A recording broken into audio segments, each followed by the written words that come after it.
Tujikaze, tujikaze, jikaze. Tujikaze, tujikaze, jikaze. Africa, tujikaze, tujikaze, jikaze. America, tujikaze, tujikaze, jikaze. Greetings, everyone. Thank you for joining us for another beautiful evening here in Seattle, Washington. We are here for another episode of the African Father in America podcast, and I'm excited to be here with you to talk about community building. You know, how do you build your community through food and gardening, and what does the word social justice mean? I'm really privileged today to be with my sister J. Olari Woods. Miss J is an Afro Puerto Rican artist, activist, transplanted in Seattle from New York. Primarily, she's a director and educator, and also an anti-racism. She focuses on anti-racism, and she also, works on belonging and community building, and everything she does. Those are some of the things that are her foundational focus. We connected because of an amazing program here in Seattle that is called Farm and Fable, that literally brings communities together. In fact, last Sunday, I cooked a Kenyan meal for that program. I cooked, tilapia and ugali and sukuma wiki through Zoom. That was the first time that I made dinner for a number of people on Zoom. And my sister J. Woods is also going to be doing exactly the same thing very soon. But I'm just excited to learn about my, J. Woods' story. I would love for you, Jay, to just share with us a moment, when you are around 8 to 12 years old in New York, and, maybe a street or a neighborhood or a place where you remember the colors and the sounds that help you remember when you were driven to do what you do now, as an anti-racist and community builder and a food justice activist. Share with us that moment. Simon, that's a real simple question that you just asked. Why are you saying that? No, I just love your spirit and your energy and the way that you speak. That's an excellent question. Oh, thank you. Think about that for a moment. A time and a place where I knew. Yeah. You're so fun to talk to.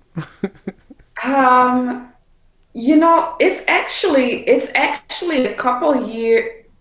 It's more like early high school, I feel like. That a memory is coming. And I was choreographing for the talent show because I've been dancing my whole life.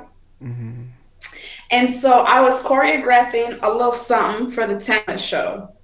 And in order for us to have rehearsal, so it was all the black and brown kids. And so in order for us to have rehearsal, we just went into like this little area. They called it the forum. And it was this really big carpeted room. And it had this little kind of like rinky-dink stage, but it was a stage. And we didn't have a chaperone, but we had work to do. So we just said, well, if we just go in here and mind our business, it's going to be okay. It's going to be all right. Well, long story short, it wasn't okay. There's definitely some hall monitors came in, right? And they were like, kids can't be in here and da-da-da-da. And then, of course, they're like, what are these kids up to? And oh, my goodness gracious. And I was like, look, we're not causing any trouble. We're not making any problems. We're literally in school, in a room, not messing with nothing, not breaking nothing, not getting food crumbs all everywhere. Because, because we were raised right. Okay. We're not going to be doing that to the face. So anyway, we all get Saturday detention. Can you believe that? In school suspension on Saturday for dancing. So I went to this to the principal the day before detention. And I said, actually, I would like you to tell me Mm, why we are being punished when nobody was doing anything wrong. mm, You that I'm not sure having the same conversation if it was a group of white kids rehearsing their little dance in that theater. So mm, actually, I think what you're doing is completely uncalled for, unfounded, and absolutely ridiculous. So mm, actually, I will not be going to that detention unless you can give me a solid reason in this moment right now mm. as to the validity of that consequence. How old And were so, you at this Simon, time? I'm Hold so on, glad. hold on, hold on. How old were you at this time? I had to be about 15. Wow. That's so Listen, much little baby, courage. Yeah. little baby. Simon, I'm so Wow. glad that you said that because that was like a moment where I knew I would be doing, I guess in that moment, I didn't know I'd be doing the work I'm doing now, but you asked Mm. that question, and I'm like, you Wow. know what? I've kind of been out here Yeah. getting,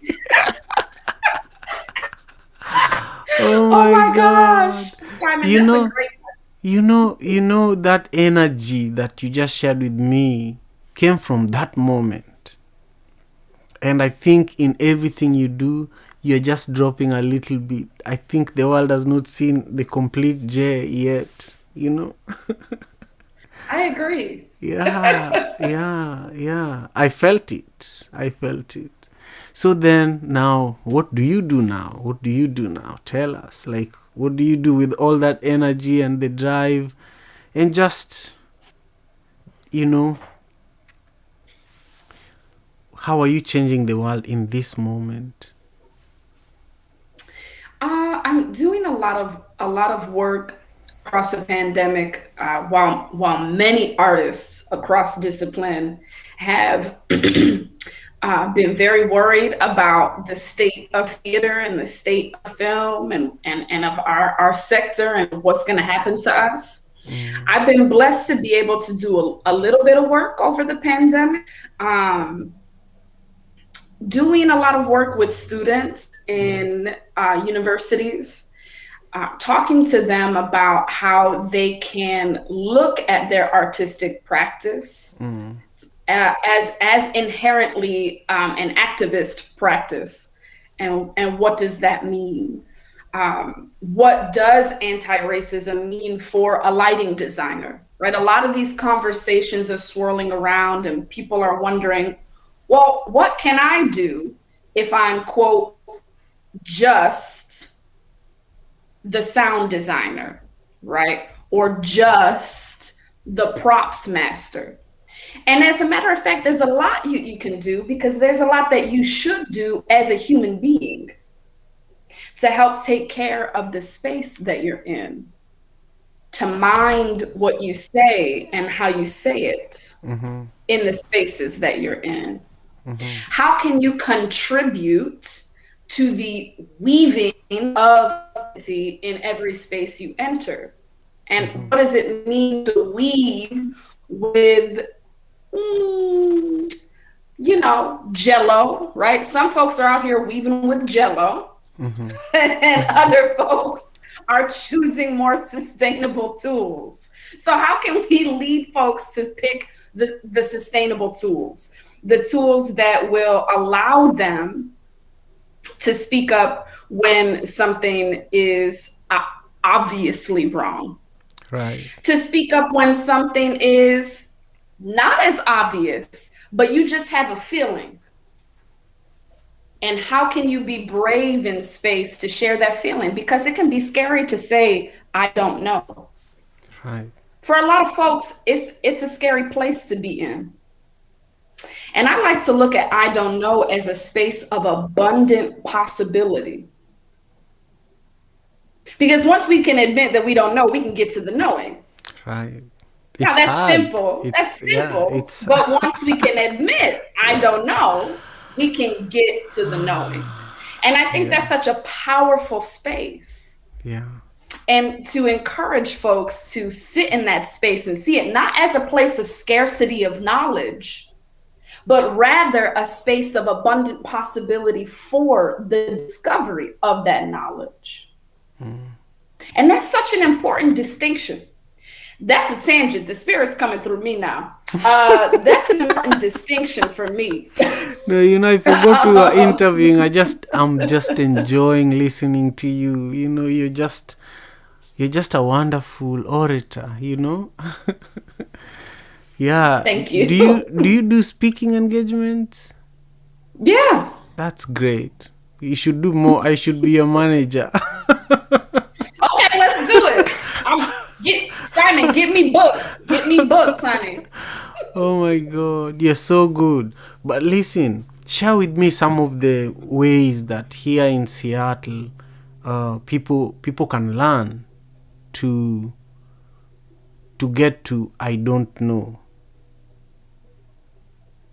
Ways people can learn to get to I don't know. So that they can get the help. What are the reasons you say I don't know? What are the feelings that arrive in your body when you have to say I don't know? For me, I encounter that a lot, like many times per day, because I know that I am not perfect, and even tonight I was talking to my daughter. As we speak, 3 of my daughters are here in the house.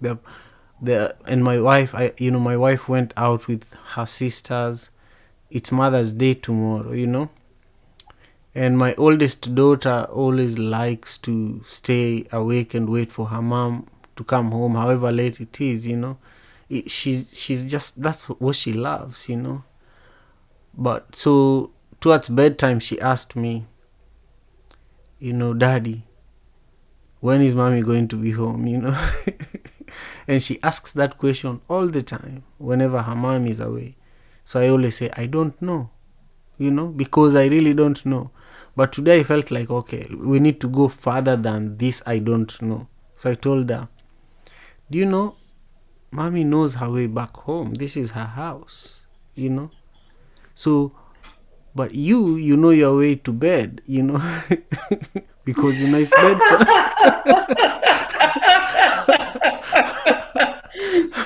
I promise you, Mama knows her way home. Yeah. And I definitely know you know your way to the bed. Yeah. So, do you want to take a walk?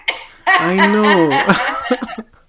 Because if you're willing to go further than the I don't know, then you get to real solutions. Mm-hmm. And I feel like I have been giving my daughter a lazy answer by saying I don't know. You know. Mm-hmm. You know. When you say and you don't know and you feel defeated, you're giving up because you know that this is the way, but I don't want to take it. I need help so that I can get there. I need help so that I can know that well, so much of it's about approval. Yeah. Mm-hmm. Yeah. I think it's interesting that you say that, because we use I don't know so often as a crutch, because it's scary to be vulnerable for many, many people. Mm-hmm. And to say I know something, but maybe you're not sure, you don't want to be judged. So a lot of people, right, and I'll speak from the I'm not a master of doing this. Okay. Mm-hmm. There's a whole lot of times where I'm like, I don't ask somebody else. Yeah. But I have to work at it. Yeah. When you can say I don't know powerfully, that's different than shrugging it off. When you use I don't know to literally deflate yourself, deflate your own sense of contribution to a conversation, to a project, to a relationship. When you say I don't know, it's like leave it alone, don't talk to me. We use I don't know like that. We can weaponize I don't know like that. Yeah. That's one of the worst ways that we can use I don't know. That's a direct path to putting yourself on mute. And there's way too many folks in the world, many things in the world trying to silence us at any given moment, we should not be perpetuating that ourselves. So it's so important to just get out that I don't know. But I'd like to. I have an idea about this. I may not be sure about the whole entire thing, but I'm going to speak my piece because my voice is my power. My voice is my power, period. And can't nobody else have my voice, and therefore they cannot have my power. So it's so important. Yeah, it is. We can talk about this all night. We'll just grab a drink and continue. But I want you to talk to me about Farm and Fable. Why is this important to you? Oh, cooking is so important to me. I am cooking since I was little. Whatever, caregivers would let me do, I was always trying to be in the kitchen. I remember teaching myself how to use spices for the first time because when I was making ramen noodles, those instant noodles, I was like, what is this packet? What is this packet of salt? This isn't seasoning. And so I wanted to start experimenting with all kinds of seasonings. So I started actually to teach myself how to cook by actually making different kinds of broths and practicing with what seasonings go together, why, and which ones clash, why. So I started to teach myself about flavor profiles, not all of them obviously, but about many flavor profiles, but by deciding that I didn't like that little packet in the instant noodles. And so I think that, and I would teach my friends, I'd be like, oh, you don't need to use that packet. What you need to do, where's your spice rack? Just like, what you need to do is this. And baby, I was like 12 doing that. I was like, that packet is trash. Okay, I'm making my own broth. So, wow. Cooking to me just means, the sound, right? When you're all sitting down to eat and people cut into that first bite, everything gets really silent. And you can almost hear a soft hum as people begin to chew and enjoy. It's really, really faint, but it's like a hum. And then all of a sudden you see neck muscles release. You see shoulders drop. And you see it is in the jaw. Everybody's breathing a little deeper. And they're actually hyper present because the only thing that they're thinking about in that moment is the energy of the room and that delicious, delicious bite of food that they're going through in that moment. And that's it. That's all that's required is to be present and enjoy. Yeah. And I think that creates such a safe space. I think that creates such a safe space for conversation, deepening relationships, all kinds of things. And of course, we tell stories around that table. Because if the point is to be relaxed, present, and enjoying that energy, thoughts, feelings, stories, memories, they start flying because it's almost meditative. And so stories naturally come out, and it's a beautiful thing. It's so powerful. That's why I'm excited about that. Yeah, it's so powerful. It's so powerful. There's so much. There's a saying that the way to a man's heart is through the stomach. Yeah. That's it. Yeah. It's so important. And I worked in South Sudan after the war there, and I remember us drinking tea the whole day. There was a table where we sat around and there was tea there, and that was our office, that was our dining table, that was our every person that came to meet with us met us there. There was just always tea.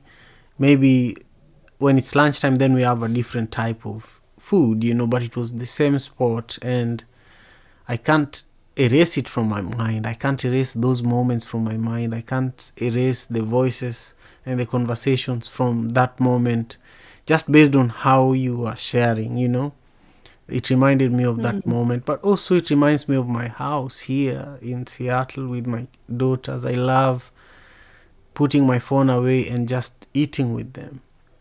But when you even see animals, when animals are eating, it's almost like a sacred moment. It's a vulnerable moment, And growing up, when my mom was so smart, when you made mistakes, she would just leave you alone because she knew you'd come back to eat, And then when you came back to eat, your food would be put in the farthest corner, so that for you to get there, by the time you get to your food, all the ways out have been blocked, So then you have to eat but answer the difficult questions, Yes. Anyway, now when you hear the word food justice, what comes to your mind? When I hear the food word justice, my brain just The food word it justice. is folks out Are there. you a I poet? was telling I am. That's why you're changing my words all the time. And you're a storyteller too. A poet and a storyteller is just a difficult person to deal with. Anyway, I go know, ahead. it's so difficult.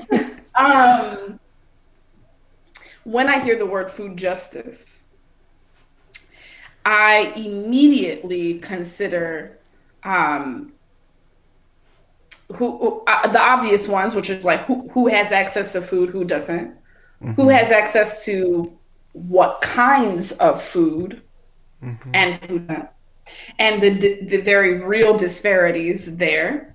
I think about what you're allowed to buy on welfare in New York, what you're allowed to buy with food stamps, and how quickly those and the choices that I remember from childhood. Of course, not me having food stamps, but the household having food stamps, my caregivers, and the kinds of food that they had to buy to stretch that made it so that we didn't have healthy food, even though that is what was being attempted, right? So then other things had to be made, which is like there was never soda in the house, there was never this, never really any juice. You really just had to drink water, right? So there was other ways to be creative about trying to have a healthy diet.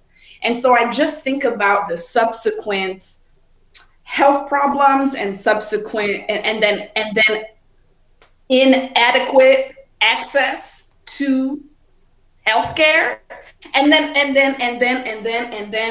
so I think about that all the time. But then I also think about what I can do personally, which is whenever possible, friends are over, I'm always feeding them.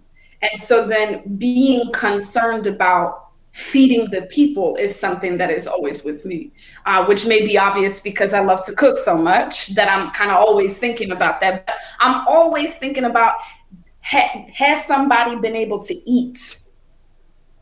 And what can I do to assist or serve that need whenever I can? It's like that's one of the top things that I would say. Mm-hmm. Yeah. Wow. Thank you. I learned a lot from that. I've been asked that question before and I've not answered it that clearly. Oh, thank you. I really am enjoying the time with you today. I'm just grateful, really. You're awesome. Now, let's talk about Black fathers. I have so many friends that look up to me, and sometimes I feel like I don't deserve to be looked up to as a father. But at the same time, I had a friend who committed suicide, and that's part of what inspired me to start this podcast, so that I could ask people this question: are black fathers present, or are black fathers absent? Are black fathers wonderful and they should be given more flowers, and recognized for the work that they're doing? How are we doing as black fathers from your perspective, and what could we do better? Black young fathers like me. I'm not going to pretend to be anybody's therapist. Right. So I'm going to answer that question. Hold on. So Nat says hi. Nat is watching, and then Bana also says hi. And also, Jay, just to add to that question, this is also not. This is not what the reality is. It is what the media portrays. It is what the media paints black men to be. Yes, absolutely. Yeah. So go ahead. I was just saying that for folks out there who are listening, is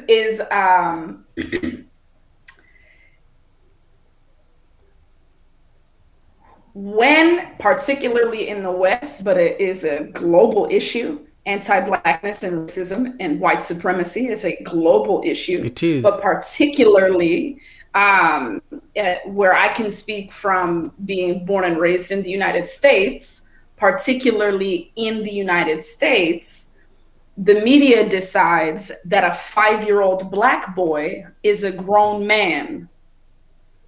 And when most black men have to be men when they're 5, they grow up to think that they are never allowed to find their inner child, that they're never allowed to be soft, to be kind, to be compassionate. They're taught that if you do that, that is called weakness, and therefore feminine, because around the globe, and particularly in the United States, weakness is akin to femininity, which means you are a woman then. So because of this, I'm not saying anything that don't nobody already know.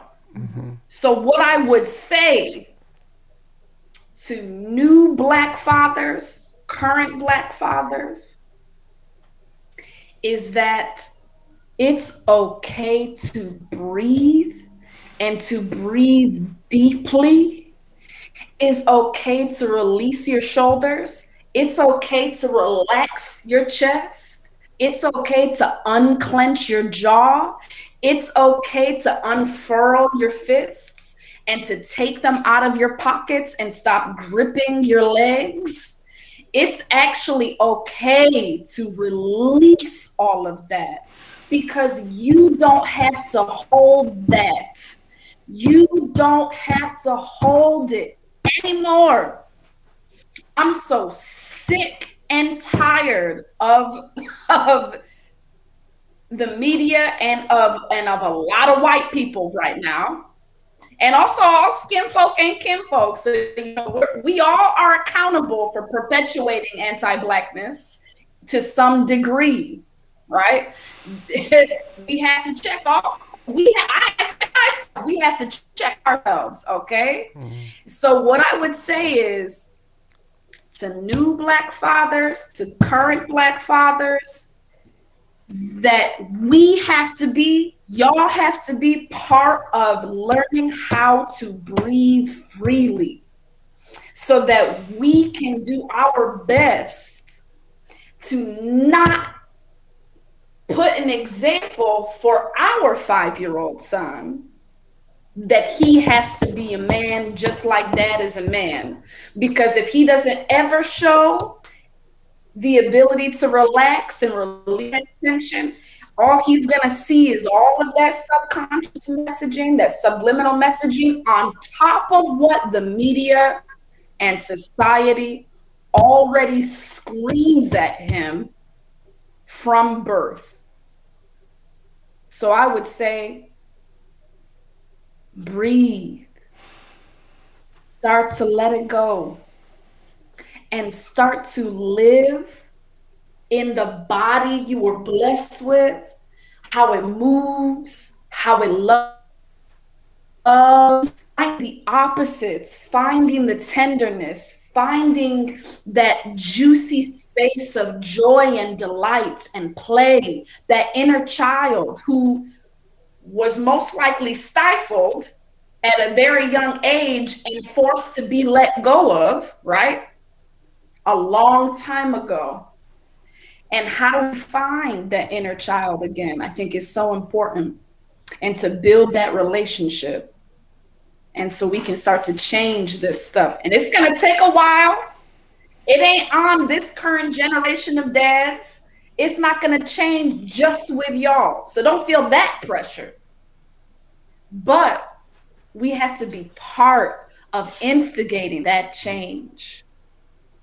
That's what I would say. Mic drop. Wow. You said it. You moved me, and thank you. If you're joining us, we've been having a wonderful conversation here with my wonderful gifted sister, Jay Woods. This is the 59th episode of the African Father in America podcast, and we are talking about building community through food and gardening, and we're talking about the meaning of the word food justice. And now we are at the tail end of our conversation, and I would love for you to learn how you can stay connected with my sister, Jay Woods. Yeah, you can. Hey, folks, you can follow me on Instagram. I'm pretty active there. And I recently changed my Instagram name. It used to say Miss J Meow. And I'm allergic to text, so don't ask me about that. I just thought it sounded cute.